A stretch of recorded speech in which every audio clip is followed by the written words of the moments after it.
நான் உங்களை வாழ்த்துகிறேன். இன்னைக்கு நம்மளுக்கு எல்லாம் மீட்டிங் ஸ்பாட் அப்படின்னு சொல்லுவோம். டீ கடை, நிறைய நண்பர்களுக்கு ஒரு சந்திப்பு நேரமா இருக்கும். அவங்கள சந்திக்கிறதுக்கு பெரிய தருணமா இருக்கும்.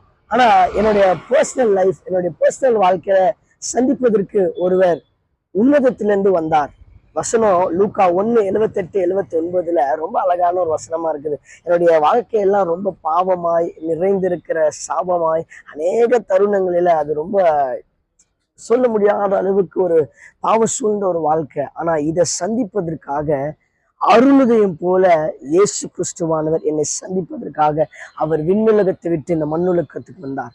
அதனால இந்த நேரத்துல கூட இந்த வீடியோவை பார்த்துட்டு இருக்கிற இதை நிறைய பேர் கேட்டுட்டு இருக்கிற அநேகர் இருக்கிறீங்க. நம்மளுக்கு எல்லாம் ஒரு மீட்டிங் ஸ்பாட் இருக்கும், ஃப்ரெண்ட்ஸை மீட் பண்ற இடம் இருக்கும், ஃப்ரெண்ட்ஸை சந்திக்கிற இடம் இருக்கும். ஆனா உங்க பர்சனல் வாழ்க்கையை சந்திப்பதற்கு இயேசு ஒருவர் கடந்து வர வேண்டும். அவர் வந்தாதான் நிறைய பாவத்துல இருந்து, நிறைய சாபத்துல இருந்து, நிறைய அக்கிரமங்கத்துல இருந்து நம்மளுக்கு ஒரு பெரிய விடுதலை. அதனால இயேசு என்னை சந்திக்கணும், இயேசு என்னை மீட் பண்ணணும் அப்படின்ற ஒரு வாஞ்சியோடு இந்த வீடியோ பார்த்துட்டு இருக்கிறவங்க கேளுங்க.